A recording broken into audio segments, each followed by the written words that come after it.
Let's make this bar chart that shows the population of the most populous 10 countries as of 2024.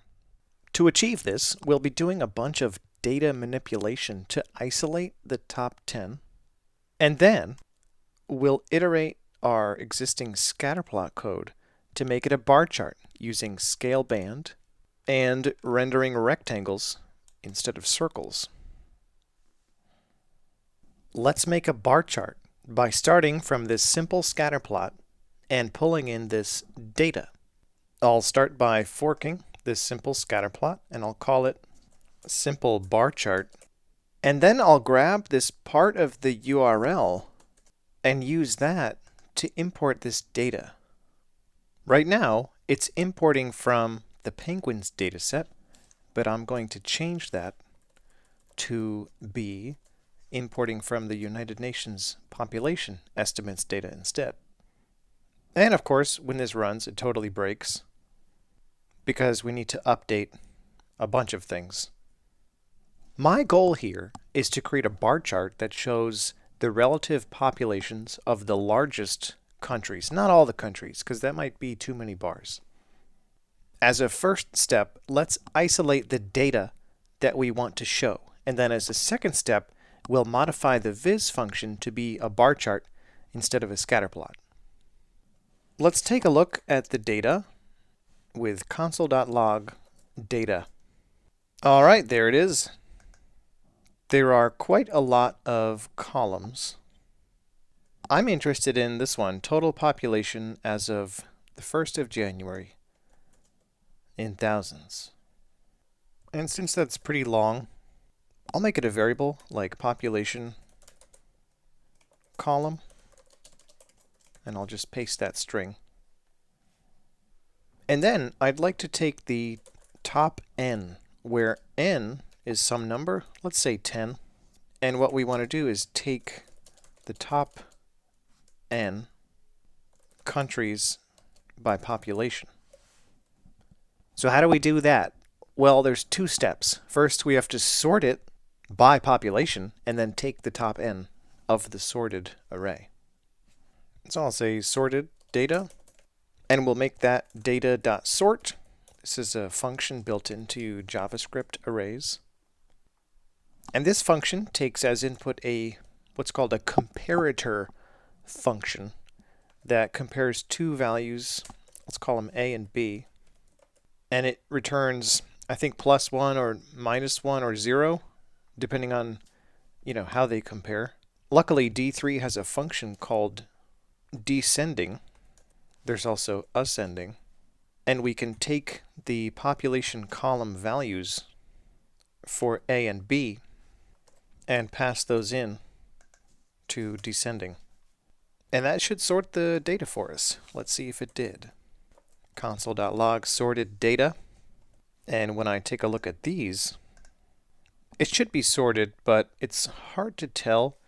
So let me just actually isolate those population values by saying sorted data.map, a function that just returns the population value. And then if we look at these numbers, they should be decreasing, and it looks like they are. Okay, great. That's how you can sort an array. Now let's just take the first 10 entries of that. I'll make a variable called top n data, and let's see what the AI can come up with. Sorted data.slice 0, n. Yes, that's exactly right. So now if we just console.log that, we see that there are only 10 entries. All right, that's how you can take the top n values. But there's still somewhat of a problem because I believe these rows don't represent countries. I think one of them represents the entire world, and the other ones represent regions. So we want to also add a filtering step in here where we just filter by country. If we just console.log these rows again, we can see that there's a column called region, subregion, country, or area, and that's set to world. And type is world. Okay, I think we can check type here to filter on. So the question becomes, what is the type of a country? These are all still regions. So let me increase my N to get more. See if we can find a country in there. Okay, there's a country, India. Perfect example. Type is country/area. Okay, well, let's use that. Let's filter by that. And that should come before the slicing, definitely. It could come before or after the sorting. And if we put it before the sorting, the sort will have to do less work. So let's do that. I'll say const countries data equals data.filter. And we can pass a function that takes as input one row and returns true if D at country/area equals, or no, sorry. D at type is equal to country/area. And then that's the data that we should pass into the next step. Okay, that looks good. And we get these results: India, China, US, Indonesia, and Pakistan. And then let me just bring N back down to 10. So now we have the data that we will use for the bar chart. Okay, now that we have the data sorted out, let's make the actual bar chart. Let's think about what this needs. I'm thinking the X will be the name of the country, and Y will be the population of the country. So the only thing we're missing is knowledge of the column name that corresponds to the name of the country. And here it is: region, subregion, country, or area, star. I'll define that as name column right up here. And then let's pretend that our viz function implements a bar chart, and the X value should return D at name column, and the label for that should be country, and then the Y value should return D at population column, and the label there should be population. And we can see already that when we run this, we get something, but country is not correct because we're not using the right kind of scale. So let's go over to viz.js, and instead of using scale linear for X, we can use another scale type called scale band. And we need to import that from D3. Now with band scales, we don't want to pass the extent. We actually need to pass all of the values. So instead of using extent, we can just say data.map X value. And now we get quite something showing up here. I feel like we're not passing in the filtered data. Yeah, we need to be using top N data as data when we pass it into the viz here. Okay, that looks better. All right, we're almost there. We just want to use bars instead of dots. So in viz.js, instead of making circles, we should make rects. So select all rect, and these are bars. Dot join rect.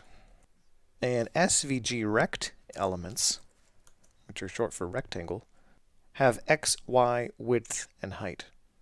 And they don't have R. And I think we can ignore opacity. It's not going to have the same effect for a bar chart. Now this logic is always a little tricky to think about, so we just lean on the AI a little bit.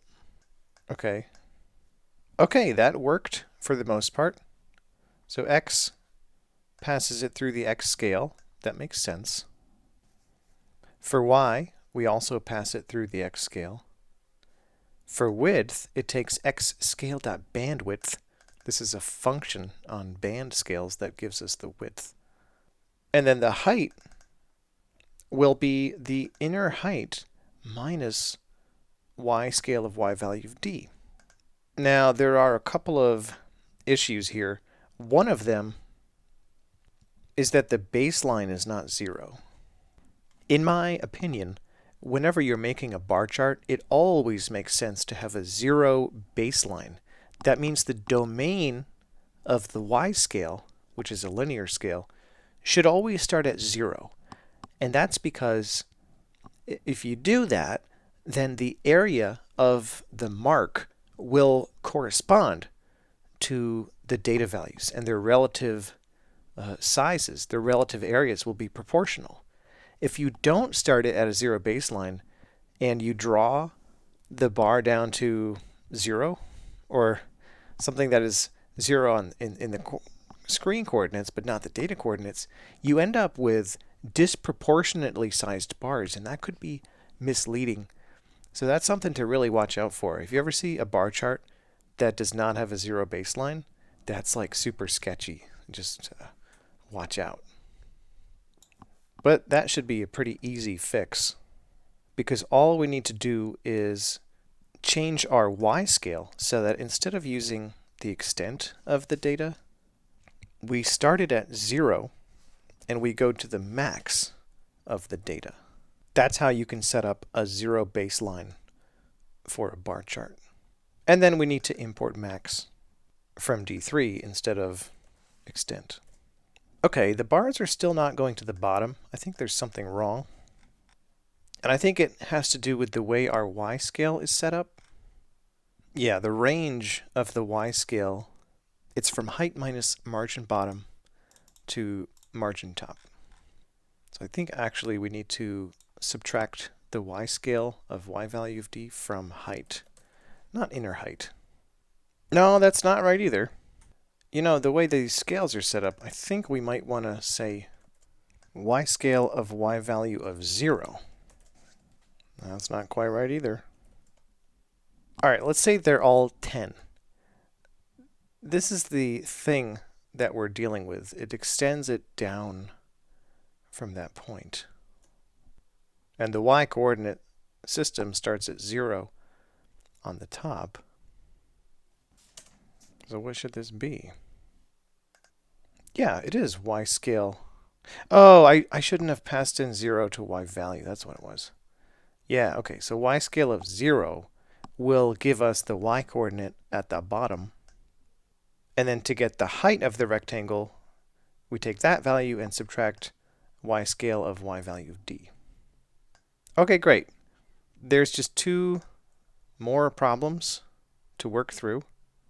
And that is that the first rectangle is not the right color. That's because we already have a rectangle over here that we were using before as like an indication of where the inner rectangle is. So to disambiguate these, I'm just going to give this a class of inner-rect angle. And then we can say attr class gets inner rectangle. And similarly, for the other rectangles, I'm going to give this a class of mark, because that's really what it is in the sense of visualization. Set the class to be mark, like that. Okay, now it renders correctly. I think I'll make a couple more tweaks, like the margin left. It's not showing enough space, so let me just move it over. And by the way, this population is in thousands. So to make these numbers more accurate, the easiest thing to do would just be to add the word thousands to the axis label. Now it says population thousands. Okay, great. And with bar charts, it's nice to have gaps between the bars. And we can do that by tweaking the configuration on this scale band by setting the padding to be some number like 0.2. Now there's some gaps between the bars. And that's something we could easily make into a configuration parameter. So let me just do that. And we don't need circle radius and circle opacity anymore. So I'll just say padding as an option there. And then over in index.js, we can configure padding to be 0.2. And if we set it up more like 20 out of 100, then we can easily tweak it and get it to be just right. All right, that's how you can make a simple bar chart. Let's take a moment to actually read this visualization. India and China have populations that are so much higher than any other country, like the US, Indonesia, Pakistan, Nigeria, and Brazil. There's kind of a steep jump between Brazil and Bangladesh. And then there's the Russian Federation and Mexico. But to me, it's kind of striking how many more people there are in India and China than any other countries. It's almost like you could combine, a bunch of other countries and stack them up, and they wouldn't even equal India and China combined. Fascinating stuff. And, to me, it begs a lot of additional questions, like how are these trending? If we were to animate this over time, what would that look like? I mean, is China going to overtake India? Is the US growing? I guess all the countries are increasing. And then if you were to plot the rest of this, would it just be a long, smooth tail? Or would there be another break? I don't know. So yeah, I hope this gives you a flavor for the world and how humans are distributed between countries on Earth. And here's a challenge for you. Fork this viz and modify it to show your own data